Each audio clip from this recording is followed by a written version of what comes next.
చెడు దేవా శ్రమలెల్ల తీర్చుమయా సిలువాయనాశ్రయము ఆయిగా నచకుండెదను సిలువాయనాశ్రయము ఆయిగా నచకుండెదను నీ పాదసన్నిధికి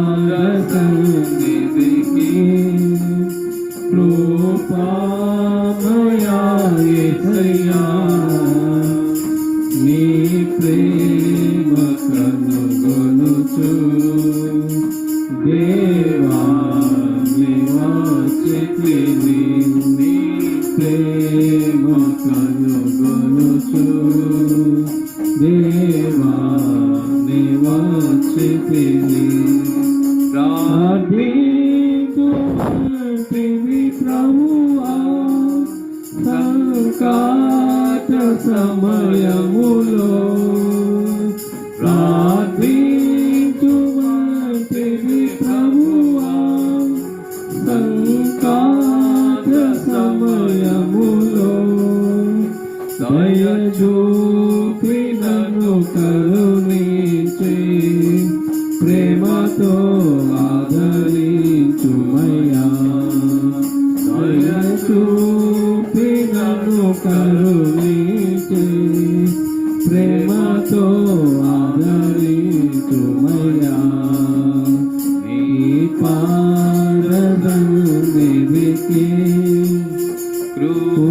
కృపామయా యేసయ్యా నీ ప్రేమ కనుగొనుచు దేవా నివాసితిని నీ ప్రేమ కనుగొనుచు దేవా నివాసితిని నరమాతృడవు నీవు కావు మరణాలకించుము నరమాతృడవు నీవు కావు మరణాలకించుము మనసార ప్రార్థించుచు యేసుని దరి చేరెదను మనసార ప్రార్థించుచు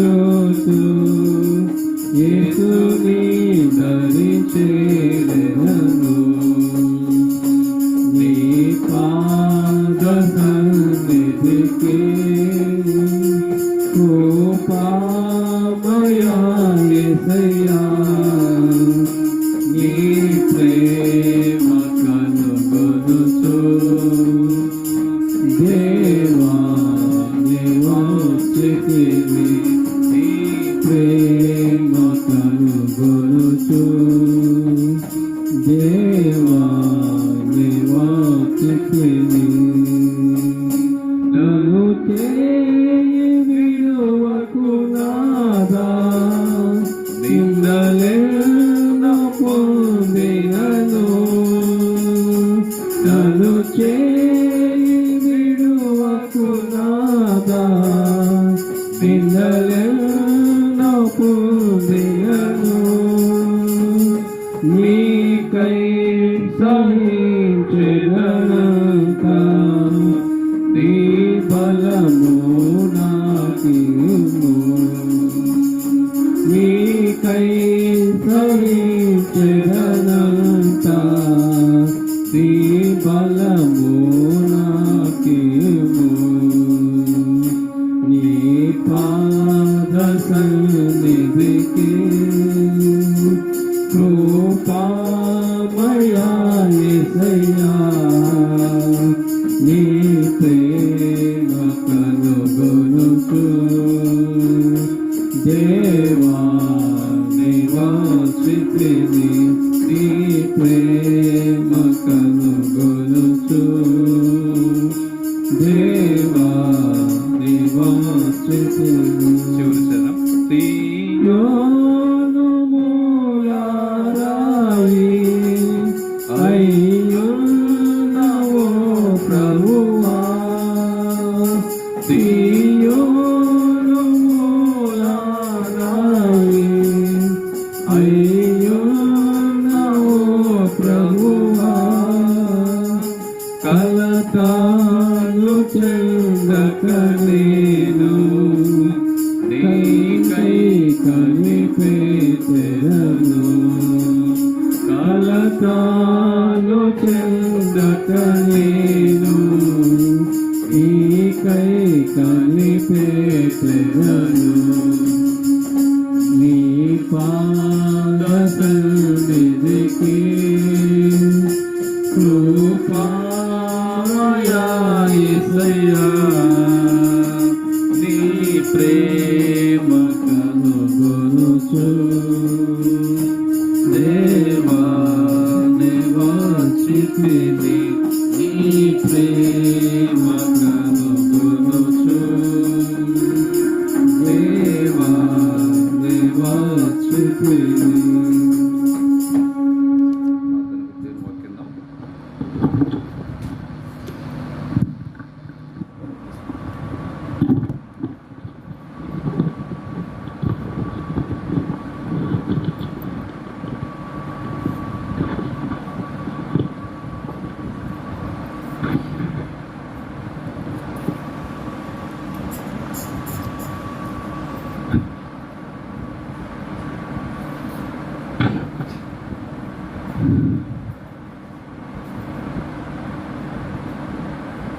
ప్రార్థన కొరకైన భాగంగా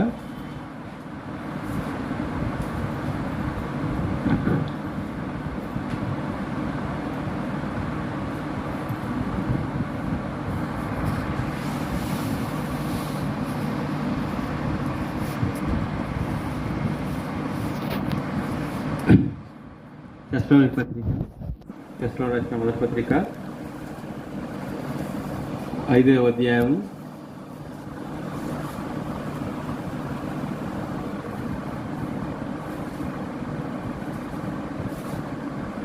15వ వచనం చివరి భాగం చదువుకు. 5వ అధ్యాయము 15వ వచనం చివరి భాగం. ఎల్లప్పుడూ మేలేదాన్ని అనుసరించి నడుచుకోండి, ఎల్లప్పుడూ సంతోషంగా ఉండి, ఎడతెగక ప్రార్థన చేయడి. యాకోబు రాసిన పత్రిక 5వ అధ్యాయం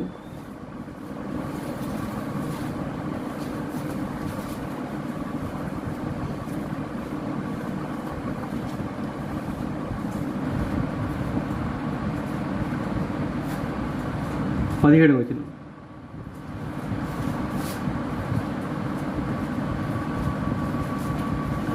యాకోబు రాసిన పత్రిక 5వ అధ్యాయం 17వ వచనం. ఏలియా మన వంటి స్వభావం గల మనుషుడే, వర్షింపకున్నట్లు అతడు ఆసక్తితో ప్రార్థన చేయగా 3.5 సంవత్సరాల వరకు భూమి వర్షించలేదు. అతను మరలా ప్రార్థన చేయగా ఆకాశం వర్షమిచ్చును, భూమి తన ఫలం ఇచ్చాను. చిన్న ప్రార్థన చేసుకుని తనలో ఉంచాను. పరిశుద్ధుడు అయిన తండ్రి, సర్వాధిపతి, స్తోత్రం ప్రభు, నీతి స్వరూపుడు అయిన దేవ, నీ యొక్క పరిశుద్ధ సాన్నిధ్యాన్ని శివును ఆరాధన మందిరంలో అనుగ్రహించినందుకు వందనాలు. సాయంత్రంలో ప్రభువా, నీ యొక్క వాక్యంను ధ్యానించి ప్రార్థించే సమయం తండ్రి, గంభీర్యంగా నీ సన్నిధిలో మొరపెట్టే కృపను దయచేయమని కోరుకుంటున్నాం. మానవ జ్ఞానం బట్టి కాదు కానీ ప్రభువా, దేవుని వాక్యంలోని సత్యాన్ని ఆస్వాదించి జీవం పొందుకొని ఈ యొక్క ఆత్మ ద్వారా ప్రేరేపితమైనటువంటి పరిశుద్ధాత్మ నటింపు కొరకు సహాయం చేయండి. శివరక్తం పరిశుద్ధపరిచి ఆత్మానుసారం ప్రార్థన చేయడానికి, జీవితాలు చక్కదిద్దుకోవడానికి, అలాగే ప్రభువా ప్రార్థన బలం పొందుకొని ఏ విషయాల్లో మేము ప్రార్థన ఎదగాలో, ఏ విధంగా ప్రార్థించాలో, ఎందు నిమిత్తం ప్రార్థించాలో గ్రహింపు కలిగిన వారమై విజ్ఞాపన చేయుటకు సిద్ధపరచమని కోరుకుంటూ, ఈ అల్పున అయోగ్య సిలుచాడు మరుగుపరచుకొని కోరుకుంటూ, నీకే మహిమ గంత ప్రలాపిస్తూ యేసును ఆడుతున్న తండ్రి. ఆమేన్.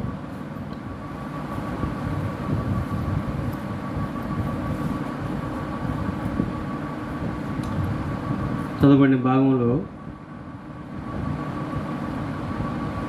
గమనిస్తే పౌలు గారు ఒక మాట రాశారు, ఏంటంటే ఎడతెక్కగా ప్రార్థన చేయుడి.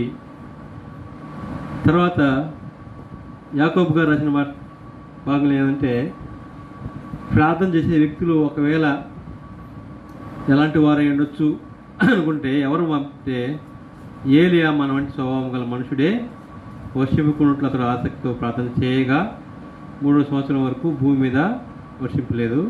అతను మళ్ళా ప్రార్థన చేయగా ఆకాశము వర్షం ఇచ్చిన, భూమి తన ఫలం ఇచ్చాను.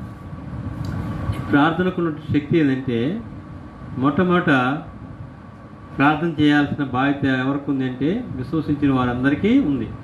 దేని కొరకు?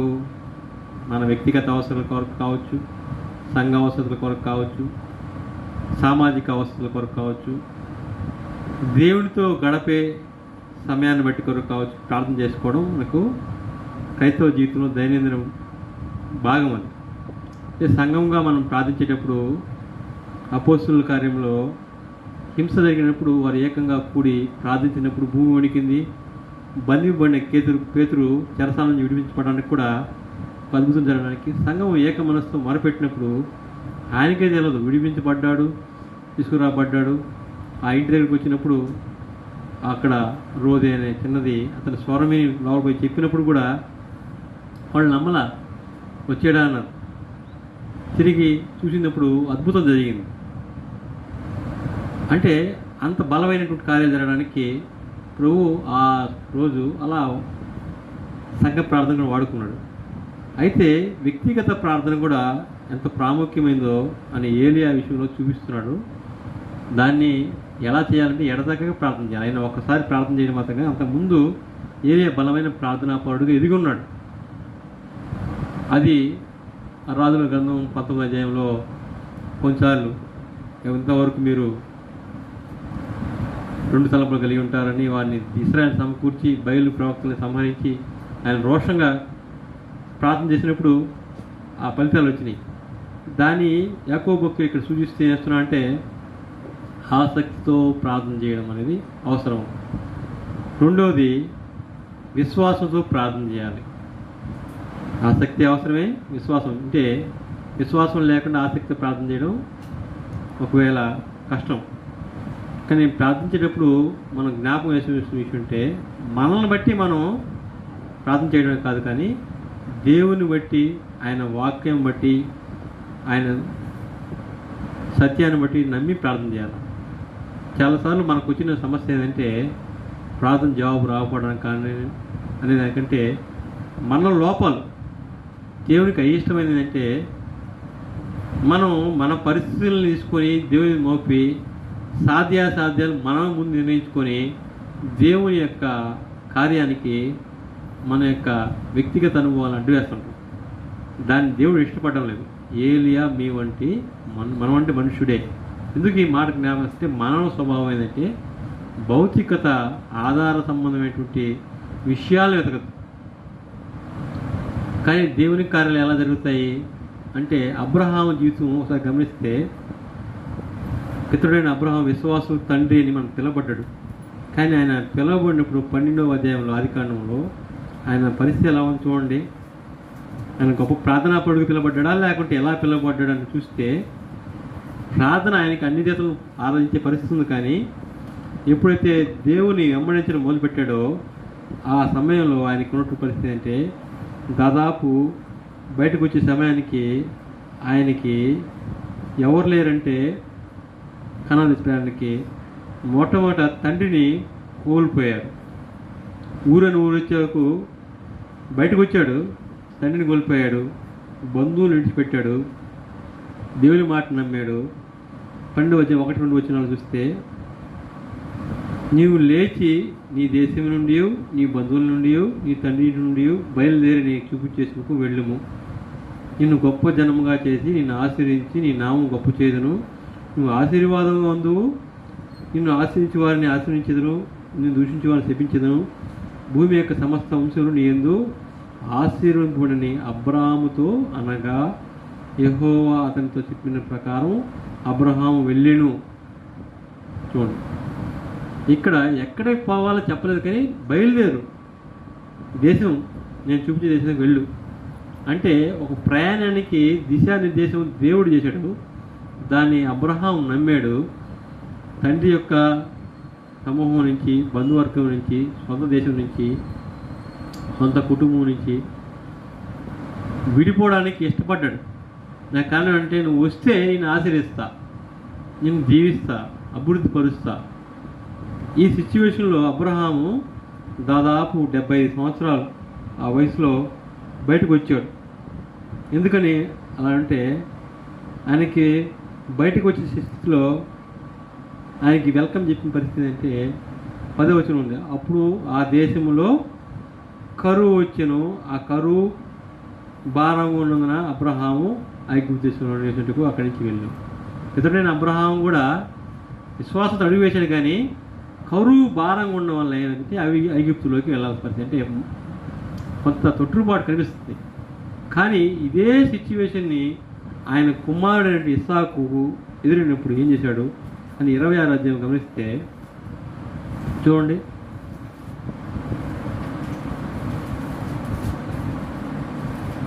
26వ అధ్యాయము 1 నుంచి చదివితే అర్థమవుతుంది.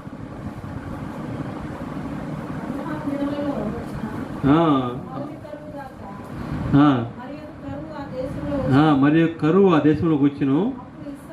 అప్పుడు ఇస్సాకు గెరారులో ఉన్న ఫిలిష్తీయుల రాజైన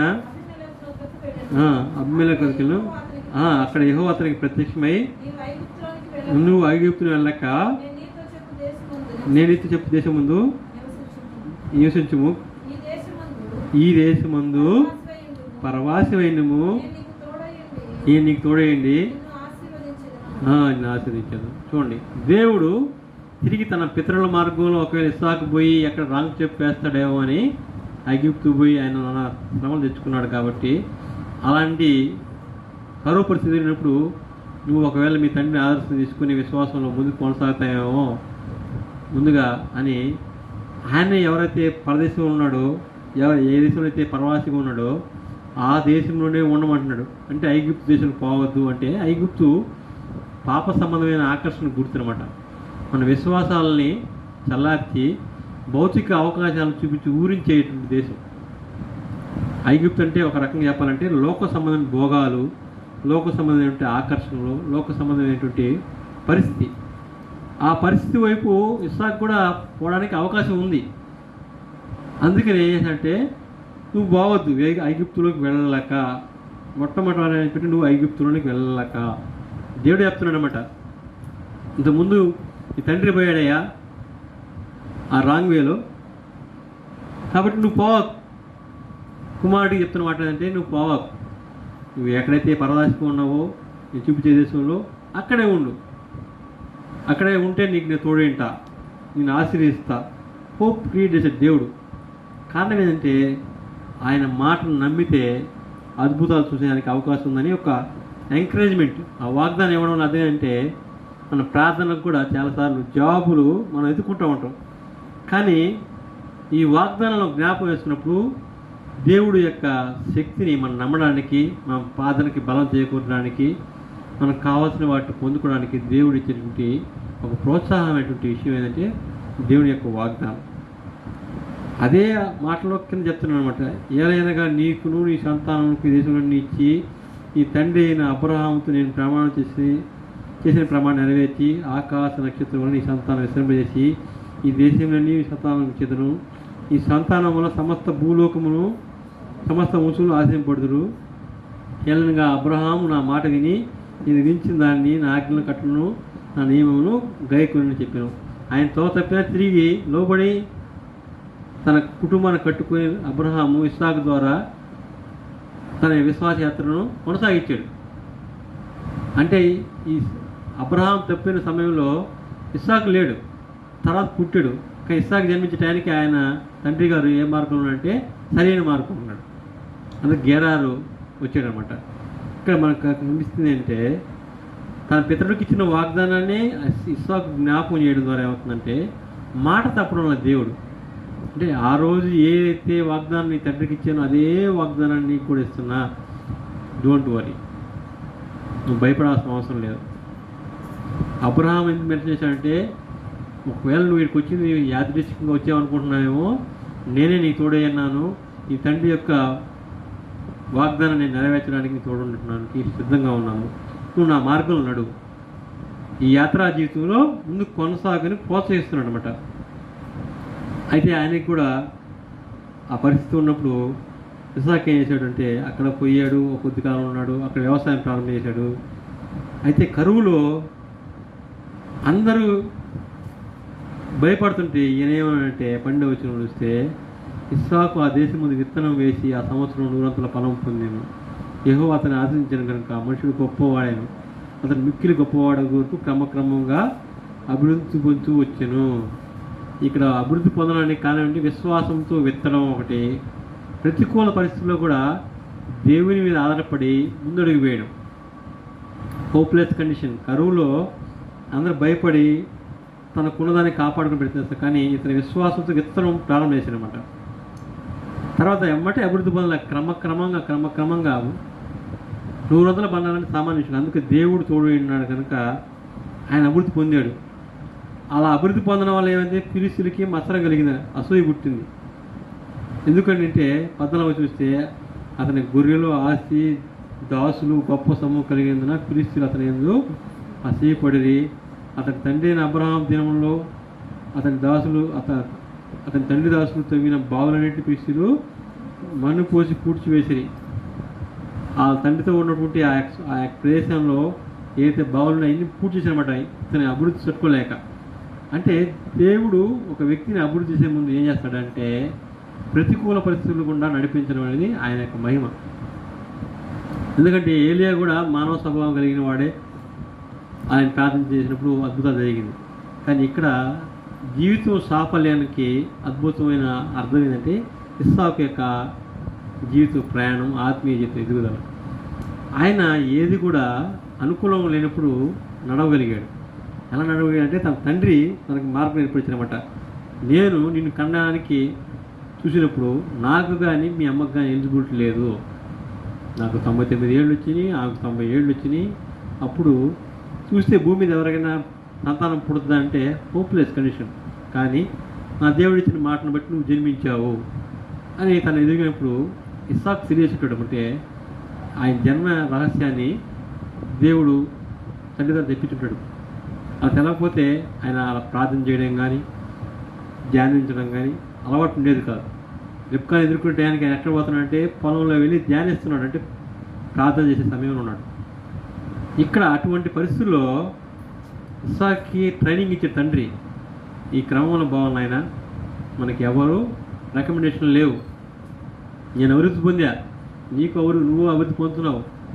కానీ నీ దృష్టి ఎలా ఉండాలంటే నీకున్నటువంటి అనుకూలతలు బట్టి చూసుకోకుండా ప్రతికూలత ఉన్నా కూడా దేవుని వైపు చూసి నడవాలి. మనం పిలవబడింది సర్వోన్నతుడైన దేవుడు, మాట్లాడే దేవుడు, అద్భుతాలు చేసే దేవుడు, ఆశ్చర్యక్రియలు చేసే దేవుడు. ఎందుకంటే నీ పుట్టుకే ఒక అద్భుతం. ఎందుకు ఈ మాట చెప్పాల్సి వస్తుందంటే అసాధ్యం. గర్భం ఉడికిన శార ఏమనుకుంది, 18 అధ్యాయం దర్శించినప్పుడు మధ్యాహ్నం ఈ వయసులో ఆయనకు అంటాడా గర్భ ఉడికిన నాకు పిల్లలు పుడతారా అని నవ్వుకుంది. నువ్వు నవ్వేమా అంటే నేను నవ్వలేను, బయటకు వచ్చి లేదు నువ్వు నవ్వేవాను, దేవుడు కొట్టాడుతాను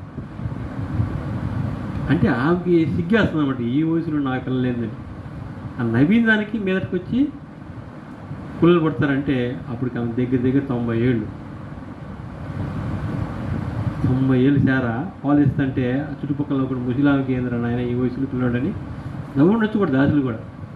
కానీ ఆ నవ్వుకి అర్థంగా ఇస్సాకు అంటే నవ్వు అంటాం. ఐజాక్ వచ్చాడు బయటికి.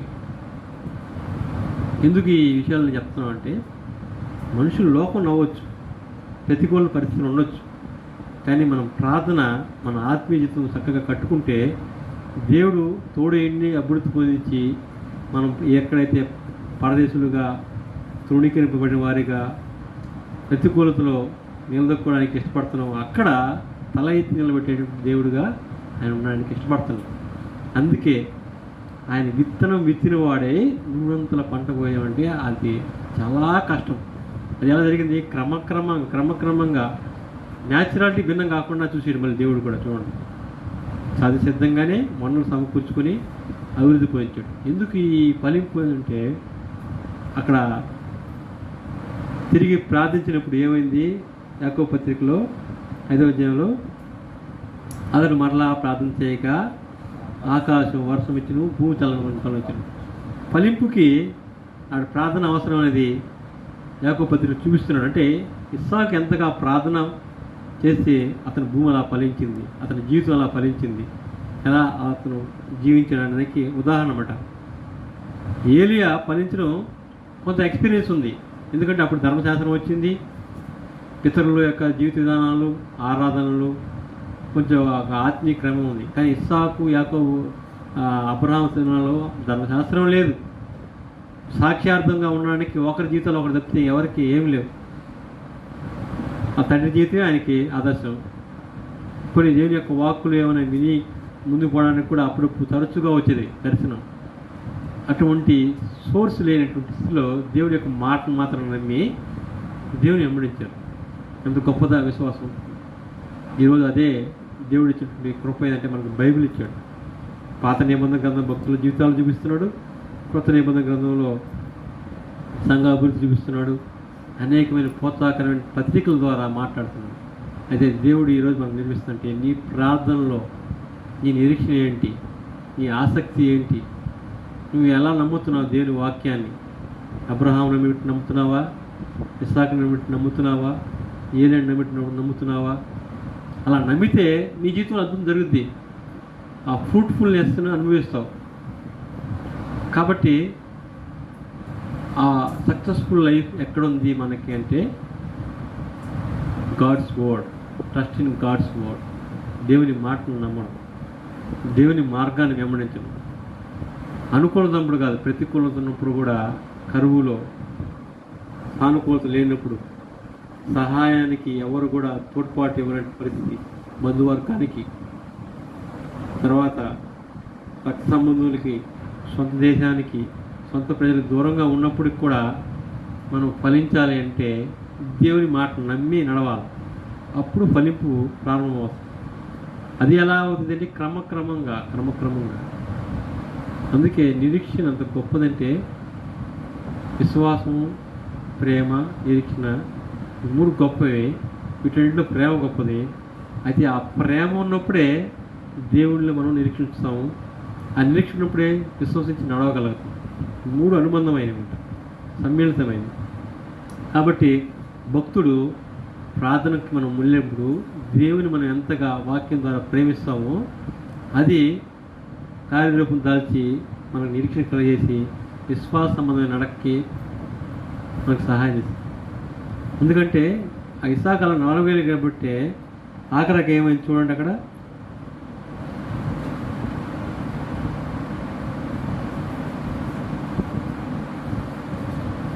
ఇరవై 24 వచ్చిన 26వ అధ్యాయం ఆదికాండం. రాత్రియే యెహోవా అతనికి ప్రత్యక్షమై, నేను నీ తండ్రి అయిన అబ్రహాము దేవుడను, నేను నీ తోడైన కనుక భయపడకు, నా దాసుడిని అబ్రహామును బట్టి నిన్ను ఆశీర్వదించి నీ సంతానం విశ్రమించి చెప్పాను. అక్కడ బలిపీఠం కట్టించి యెహోవా నామమున ప్రార్థన చేసి అక్కడ తన గుడారం వేసాను. చూడండి, ప్రార్థన మానటం లేదు, బలిపీఠం కట్టడం మానటం లేదు, దేవుని యొక్క వాక్యం నమ్మడం ప్రారంభం అక్కడ ఆపడం లేదు. అందుకే భయపడొద్దు. ఒకవేళ నీకు బెదిరింపులు రావచ్చు, ఫిలిస్తీయులు నిన్ను భయపడడానికి ముందుకు రావచ్చు, అయినా నువ్వు భయపడద్దు. అలా స్థిరంగా నమ్మి ఉన్నదానికి ఫలితం ఏమైందంటే చూడండి 28వ అధ్యాయంలో ఉంటుంది ఇక్కడ. 26 నుంచి అంతటా అబీమెలెకు అతని స్నేహితుడైన అహూజాతును అతని సేనాధిపతి అయిన పీకోలును గేదార నుండి అతని ఎద్దకు వచ్చి ఇస్సాకు వచ్చిరి. అప్పుడు ఈయన ఏమనుకున్నాడంటే, మీరు నా మీద పగబట్టిన మీ ఇద్దరు నుండి నన్ను పంపివేసిన తర్వాత ఎందు నిమిత్తం నా ఎద్దకు వచ్చిరని వారిని అడగగా, వారు నిశ్చయంగా యెహోవానికి తోడినట్టు చూచితిమి కనుక మనకు అనగా మాకును నీకు మధ్య ఒక ప్రమాణం ఉండవలని నీవు మేము నిన్ను ముట్టక నేనే తప్ప మరి ఏమీ చేయక నేను సమాధానం పంపిస్తామని కనుక నువ్వు మాకు కీడు చేయకున్నట్లు ఇది నిర్బంధం చేసుకోమని అనుకుంటువి. ఇప్పుడు నువ్వు యెహోవా ఆశీర్వాదము పొందినవాడవండి. రాజులు వచ్చి ఆయనతో ఒడంబడికి పెట్టుకోవడానికి ఇష్టపడుతున్నారు. ఆయన స్నేహితులతో అధికారులతో వచ్చాడు. అందుకే భయపడద్దు. ముందు రోజు దేవుడు ఆయనకి వాగ్దానం ఇచ్చి హెచ్చరించి బలపరచడం ఉద్దేశం అంటే, ముందున్న ఆ యొక్క అథారిటీస్ని చూసి పరిపాలకులు చూసి భయపడద్దయా, నేను నీకు తోడేయండా, మనుషుల మీద ఆధారపడద్దు, ఒకవేళ వాళ్ళు వస్తే సమాధానం ఉండు అన్నట్టుగా హెచ్చరించడం వల్ల వాళ్ళతో మాట్లాడడం వల్ల ఏమైందంటే, అయ్యా వాళ్ళే అంటున్నారు అనమాట, నిన్ను సమాధానం పంపించాం కదా, నీకేం ఇబ్బంది పెట్టలేదు కదా, నీకు కావాల్సిన ఇచ్చేసాం, నువ్వు పంపించేసావు, కాబట్టి మాతో నువ్వు ఇబ్బంది కలగకుండా నువ్వు గొప్పవాడేవు, ఎందుకంటే దేవుడు నీకు తోడు ఉంటే తప్పితే ఇటువంటి ఫలింపు నువ్వు మామూలు ఫలించలేరు. నీ గొడ్లు విసరించి నువ్వు చెవిన దగ్గర నీళ్ళు పడుతున్నాయి, నువ్వు వేసి వితిన పంట నూడలను ఫలిస్తుంది, నువ్వు తగ్గించుకొని వెళ్ళిపోయించడం వల్ల దేవుడు ఆశ్రయిస్తున్నాడు. కాబట్టి నువ్వు మాతో సమాధానంగా ఉండు, ఈ జోలికి మేము రాము అని చెప్పి వాళ్ళు నిబంధన చేసుకున్న తర్వాత విందు చేసుకొని మార్చుకొని వెళ్ళారు. అంటే ఇవన్నీ దేనికి జరుగుతున్నాయంటే, దేవుడు ఒక వ్యక్తిని ఆశ్రయించాలనుకుంటే అతనుకున్న పరిస్థితులు ఏమైనప్పటికీ ప్రతికూలతలో కూడా అభివృద్ధిని ఇస్తాడు. అందుకే ఇస్సాకు బలిపీఠం కట్టి ప్రార్థన చేశాడు. ఎందుకు ఈ విషయాన్ని జ్ఞాపకం ప్రార్థనకు ఉన్నటువంటి బలం, ప్రార్థన చేసే వాళ్ళకు ఉన్నటువంటి విశ్వాసం చాలా గంభీరమైంది. అది ఎప్పటి వరకు ఉండాలంటే, దేవుడు మనల్ని దీవించిన విధానాన్ని బట్టి ఇతరులు గుర్తెరిగి సమాధానం పడే వరకు కూడా మన స్థిర విశ్వాసం కొనుపు కలవటకూడదు. అందుకే ఎవరు తోడున్నా లేకపోయినా ఇస్సాకు అభివృద్ధి పొందాడంటే అర్థం ఏంటంటే, ఆయన జీవితం ఒక మాదిరికరమైనది. కుటుంబ వ్యవస్థలో ఒకవేళ అటు ఇటుగా తొట్టుండొచ్చేమో కానీ ఆత్మీయ జీవితంలో కట్టుకునే విషయంలో ఎక్కడ కూడా ఆయన లోకంతో సమాధాన పడాలి. అందుకే ఇస్సాకుకున్న పవిత్ర జీవితం అబ్రహాములో కొద్ది పొరబడింది. ఎందువల్ల అంటే ఆయన చేసిన తప్పిదాలు కుమారుడు చేయకూడదనే మంచి మార్గంలో ట్రైన్ చేసుకుంటూ వచ్చాడు చిన్నప్పటి నుంచి. ఒకవేళ ఎక్కడైనా నా మారి నువ్వు సరిపడే అవకాశం ఉంటుంది, ఆయన ఈ విషయాలు కొన్ని విషయాల్లో కొన్ని విషయాలు మీ తల్లి మాట విన్నాను, కొన్ని విషయాలు నా సొంతంగా ఆయన నేను తీసుకున్నాను. కాబట్టి అలాంటి విషయాలు నువ్వు పోవద్దని కుమారుడికి నేర్పించుకుంటారు. కాబట్టి ఈరోజు ఇశ్రాయేల్ దేశం అనే దేశానికి అబ్రహాము సంతానంగా భూమి మీద ఆచరించిన సంతానంగా ఉంది. అయితే ప్రభు ఆ సంతానం మాత్రమే కాదు కానీ ఆత్మీయంగా క్రీస్తు ద్వారా ఈరోజు సంఘాలను కట్టి ఆ సంతానం భూమి మీద ఇసుక రేణువుల వాళ్ళ కంటే ఎక్కువగా విస్తరించిందంటే సామాన్య విషయం కాదు. కాబట్టి ప్రభు ఈ సంబంధం జ్ఞాపకస్తున్న విషయం అంటే ప్రార్థన ఎంత ప్రాముఖ్యమైనదంటే, మానవ సంబంధమైనటువంటి విషయాలు మనకు భయపెట్టినప్పటికీ, ప్రతికూల వాతావరణం ఉన్నప్పటికీ, అసాధ్యమైన పరిస్థితుల్లో మనం నడుస్తున్నప్పటికీ దేవుని యొక్క మాట నమ్మితే ఆయన తోడేయండి, ఆశీర్వదించి, అభివృద్ధి పొందించి తన మహిమపరచుకోవడానికి ఇష్టపడే దేవుడు. ఇక్కడ ముఖ్యమైన జ్ఞాపకం వేసిన విషయం అంటే, దేవుడు మహిమ పొందాలన్నటువంటి సమయానికి మన సొంత జ్ఞానం ఉపయోగిస్తే ఆయన కార్యం ఆగిపోతుంది. ఇది చాలా ప్రాముఖ్యమైన విషయం. ఎందుకంటే అబ్రహాం సొంత ప్రయోగం చేయడం వల్ల ఇస్సాకు జన్మం కొద్దిగా చాలా ఆలస్యమైంది. మధ్యలో సారా మాట విన్నాడు, ఆగర్తో పోయాడు. కానీ దేవుడు ఏమన్నాడు, ఇది నీ సంతానం కాదు, కాకపోతే ఆశీర్వదిస్తా. నేను ఇచ్చే సంతానం ఇస్సాకు వల్లనేదే ఈ సంతానం. కాబట్టి మానవ మార్గాలు మానేయండి. దేవుని మహిమ కొరకు నీకు ఇవ్వబడినటువంటి విధానంలో ఆత్మీయ క్రమం కొనసాగాలి. కాబట్టి ఒక ఆత్మీయ సంతానాన్ని కనాలన్నా, ఒక సంఘం అభివృద్ధి పొందాలన్నా, ఒక దేశంలో క్షేమం అనుభవించాలన్నా మనకున్న పరిస్థితుల వైపు చూడకుండా ప్రభు వైపు చూసి ఆయన నడిపింపు కనిపెట్టి ఆయన మాట విని మనం నడుచుకున్నప్పుడు ప్రతికూలత ఎంతైనా ఉన్నాయి, అనుకూలత కలగజేయడానికి దేవుడు సిద్ధంగా ఉంటాడు. కాబట్టి మన జీవితంలో అటువంటి పొరపాట్లు చేయకుండా మనం ప్రార్థనలో ఎదగాలి. రెండవది, ఎలా ప్రార్థించాలంటే ఆసక్తితో ప్రార్థించాలి. ఎలా ప్రార్థించాలంటే ఇస్సాకు ఇప్పుడు బలిపీఠం కట్టి ప్రతిష్ఠించుకొని ప్రార్థన చేశాం. అంటే ఆత్మీయ జీవితాన్ని కట్టుకొని ప్రార్థించడం, పరిస్థితులు చూడకుండా ప్రభు మాటను నమ్మి నా మీద ఆధారపడి ప్రార్థించడం అనేది చాలా అవసరం. ఈరోజు దినాలలో బోధ ఎక్కువైపోయింది, కానీ అనుభవ జ్ఞానం, అనుసరణ అనేది చాలా కుదువుడిపోయింది. బోధించడానికి విస్తారమైన జ్ఞానం, విస్తారమైన పాండిత్యం ఉంది, కానీ అనుసరణ వచ్చేటప్పటికి దానికి చాలా దూరంగా ఉండడం వల్లే నిత్యమైన క్రైస్తవ జీవితాలు బయటకు కనిపిస్తున్నాయి. అయితే అటువంటి పరిస్థితులు చూడకుండా, ఆ కరువు పరిస్థితి చూడకుండా జీవం గల దేవుని యొక్క మాట వైపు చూస్తే మనము ఉద్యమం పడతాం, సంఘము అభివృద్ధి పొందింది. రెండో విషయం అంటే మన ప్రార్థన వల్ల ఆ దేశానికి కూడా ఆశీర్వాదం వస్తుంది. చూడండి, ఏలియా ప్రార్థన చేసింది ఎవరి కొరకు? ఇశ్రాయేల్ కొరకు. ఎవరు బాగుపడ్డారు? దేశం మొత్తం బాగుపడింది. అక్కడ అన్నిలు కూడా ఉన్నారా లేదా? అందరూ ఉన్నారు. వర్షం లేని భూమి వర్షించింది, భూమి ఫలం ఇచ్చింది. ఇక్కడ కూడా చూస్తే ఇస్సాకు తవ్వాడు బావులు, అవన్నీ వాళ్ళు పీక్కుంటూ వచ్చేసారు కొనుక్కుని మాయని. కానీ ఆఖరాకి తోకుండా వెళ్ళాడు, అందరూ ఆనందపడ్డారు. ఆఖరాకి రాజు కూడా వచ్చి సమాధానపడ్డాడు. ఇక్కడ ఆశీర్వాదం ఎవరికి వచ్చింది? రాజుకి సమాధానం కలిగింది, ఇస్సాకు అభివృద్ధి పొందాడు, చుట్టుపక్కల వరకు నెమ్మది పొందారు. ఎందుకంటే మనం చేసే ప్రార్థనా జీవితం, మనం చేసే పరిచర్య అందరికీ ఆశీర్వాదకరంగా, కేవలం ఏదో సంఘానికి మాత్రమే, మన సంఘం విశ్వాసులకు మాత్రమే అనుకుంటే పొరపాటు. అందుకే దేవుడు భూమి యొక్క సమస్త వంశీయులు అన్నాడు, కానీ ఒక వంశం చెప్పాల. కాబట్టి మనం ఆ విశాలమైన దృక్పథంతో ప్రార్థించాలా. తర్వాత మనకి ఇవ్వబడినటువంటి వాగ్దానాలు నమ్మి ప్రార్థించాలా. ఫలింపు మనకి ఇస్తానికి సిద్ధంగా ఉన్న దేవుని మాట నమ్మి ప్రార్థించాలా. మన ఆత్మీయ జీవితంలో ఏదైనా తొట్టుబాటు ఉంటే కట్టుకోవాలి, బలిపీఠాలు పడిపి ఉంటే సరి చేసుకోవాలి. తర్వాత విశ్వాసం దిగజారుంటే తిరిగి బలం పొందుకోవాలి. మన స్వభావం మానవ స్వభావమే, కానీ దేవుడు మనకు తోడే అన్నాడు. కాబట్టి ఆయనకు అనుకూలమైనటువంటి జీవితంతో మనం వెంబడించాలి. ఇటువంటి కృపలో దేవుడు ప్రార్థన జీవితాన్ని కొనసాగించాలని, ఎడతెగక ప్రార్థించనని యెషయా పత్రిక 5:16 చివరి భాగంలో చెప్పాడనమాట. చూద్దాం, ఒకసారి చదువుకొని ప్రార్థనలు ప్రవేశిస్తాం.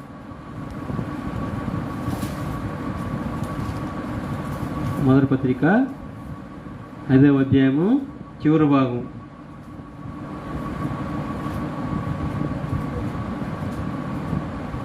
ఎల్లప్పుడూ మేలైన దాన్ని అనుసరించి నడుచుకోండి, ఎల్లప్పుడూ సంతోషంగా ఉండి, ఎడతెగక ప్రార్థన చేయండి. ప్రార్థన చేసే ముందు ఏం చేయాలా? మేలైన దాన్ని అనుసరించి మనం ప్రార్థన చేయాలా, సంతోషంతో ప్రార్థన చేయాలా, ఎడతెగక ప్రార్థన చేయాలి.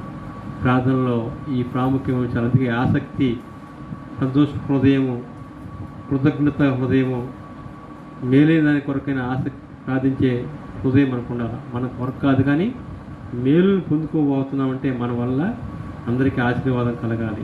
ఈ డిజైర్, ఈ ఆసక్తితో, ఈ మనసుతో మనం ప్రార్థిస్తే మనం ఫలిస్తాము. అనేకులకి మన ఫలాలు అందించడానికి దేవుడు వాడుకుంటాడు. అటువంటి ఫలభరితమైన జీవితం కొరకు ఇస్సాకు వలె, యాకోబు వలె, అబ్రహాం వలె, అలాగే ఏలియా వలె, పితరులైనటువంటి పౌలు, శీలలు, ఇంకా ఆది అపోస్తలులు ఎంతోమంది శ్రమ నుండినా కూడా పాటల ద్వారా ప్రార్థించారు. వారు సంఘం కూడా విస్తరించింది. అలా మన ఫలింపుతో మన జీవితాలు కొనసాగించుకోవాలా. ఆ ఫలింపు కోసం దేవుని యొక్క వాక్యాన్ని, వాగ్దాన్ని గట్టిగా పట్టుకొని మనం, అది ఉంటుంది కదా, యోహాను సువార్త 15వ అధ్యాయం 16వ వచనంలో ఉంటుంది. మీరు ఫలించుటకును, ఫలం నిలిచేటట్టుకును నేను మిమ్మల్ని ఏర్పరచుకుని నియమించింది. ఆ ఫ్రూట్ఫుల్ లైఫ్ అనేది వాక్యంలో మనం నిలిచి ఫలించినప్పుడు ఆ యొక్క ఫలభరితమైన జీవితాన్ని మనం అనిపిస్తాం. అలాగే నమ్మి మనం ఆయన విశ్వాసం ఉంచి ముందుకు కొనసాగినట్లు ప్రార్థనలో నడిపించడం కాక.